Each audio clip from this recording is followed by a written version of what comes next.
Hey Meridian, before I start, I just want to say thank you guys for having me. Truly means the world to get invited back to one of my old elementary schools to tell you guys how we ended up from Brazil, Indiana in the middle of the cornfields to Key West, Florida, searching for 400-year-old treasure from a Spanish galleon. You guys have some of the greatest teachers on earth, great teachers that care about you and just want the best for you. So make sure you're listening to them.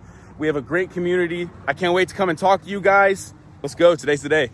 Before I jump into the really cool parts of my job, like discovering sword hilts like this, or finding gold, silver, and emeralds just like this, a lot of times it feels like living in an aquarium with all the dolphins, sea turtles, and sharks that we see. But the reason I even have a job is because of an event that happened over 400 years ago. In 1622, a group of Spanish ships called the 1622 Treasure Fleet were sailing from Cuba back to Spain carrying gold, silver, and jewels collected from the New World to go back to Spain.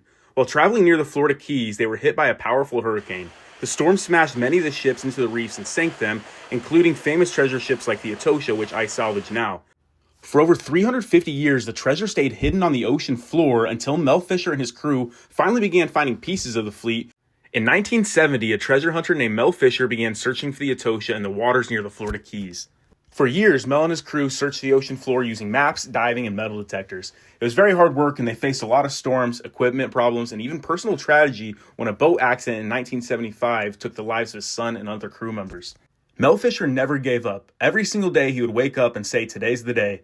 In 1985, after 16 years of searching, his team finally discovered the main treasure site of the Etosha, uncovering one of the greatest shipwreck treasures ever found. Today, in 2026, my crew and I are searching for the other third of manifested treasure that's still missing. Let's go, today's the day. Life has gotten pretty crazy for me, but I still started right here in the same cornfields as you guys. I'm going to show you guys what life is like when you chase your dreams and never give up. Let's go, today's the day. Being able to start every day like this is just an unreal experience, honestly. It's something that never gets old. Take it in every single day. Another beautiful morning out here on the Etosha site. Let's go find some treasure today.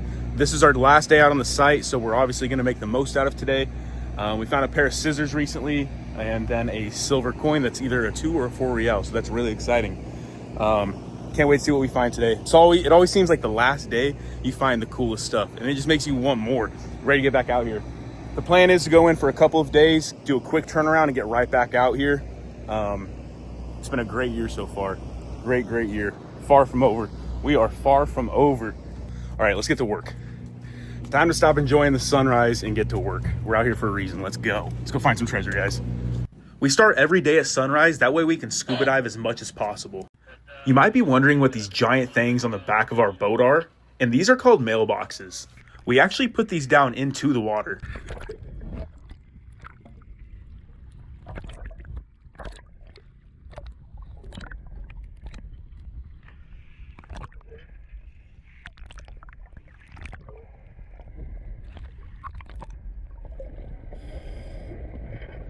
Mel Fisher invented these with the idea that it would help push fresh, clean water from the top all the way down to the bottom and help divers see while they were excavating the treasure or artifacts they were recovering.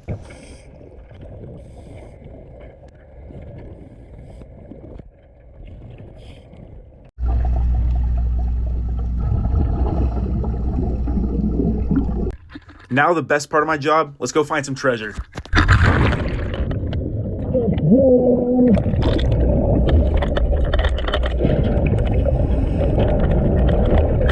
When I first jump into the water, I need to find the downline so I know exactly where I need to land when I hit the bottom. We're usually diving in about 50 foot of depth, so I like to just fall backwards and watch the boat slowly fade away.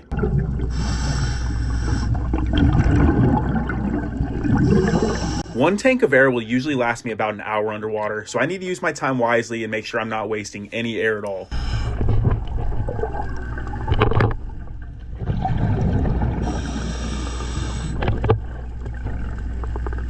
When we finally hit the bottom, it's time to get our compass readings and start gathering our equipment.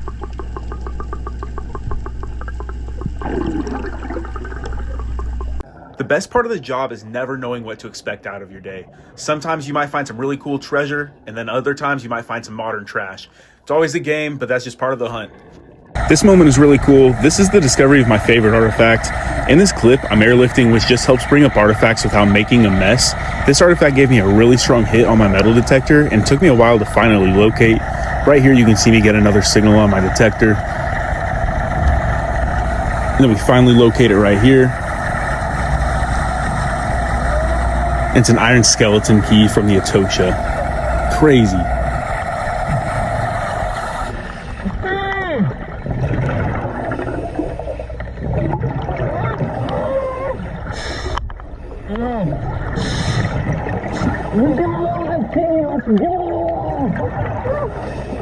And this is that same exact key, all cleaned up with the incrustation off. This key could have went on a chest of silver coins, and that's a good sign that we could be close to something big. The level of detail on this is insane. This is over 400 years old.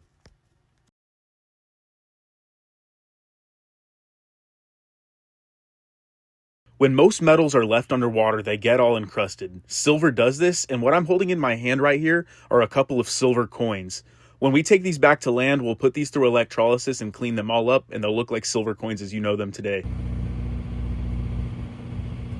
Today was the day. Right here you can see a good comparison. My coin is all cleaned up and that one is all gritty. That one will look kind of similar when it's all cleaned up. This is another crazy find from this past year and definitely one of my favorites.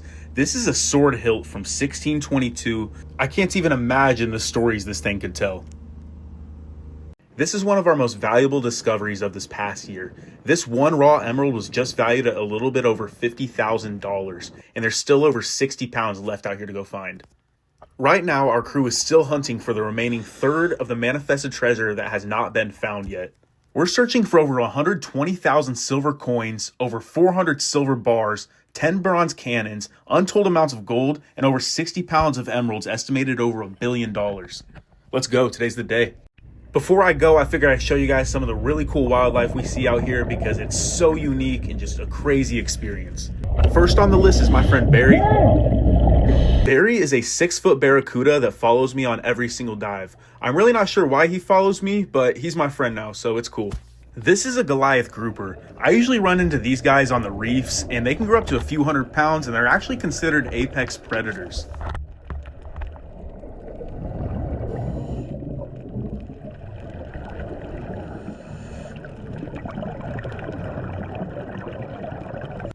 This is called a remora, and they usually like to hang out with animals like sharks because they can eat the leftovers that the sharks don't eat. They're super friendly and harmless though, so nothing to worry about. If there's anything you've learned from my videos, I hope it's more than just the treasure. I hope you realize that you can do anything you want in this life, that any dream can happen, and don't ever let anybody stop you from being what you want to go be. Because you can go out there, you can end up being a treasure hunter, you can be a teacher, you can be a nurse, you can be a singer, you could be a cook, you could be a doctor, you could be a race car driver, you can go work at a gas station if you want to. Just don't let anybody stop you. It's all out there. This world is yours. This world is yours. Let's go. Today's the day. Go out there and get it. Oh yeah, I'm not just talking to the students here either. If you're watching this video, whether you're a teacher, retired, think my grandma should be here, go out and chase your dreams. It's never too late. If you're even doing what you love in your free time, your dreams have already happened. Just keep going. All right, I gotta catch this flight. I'll see you guys soon. Today's the day.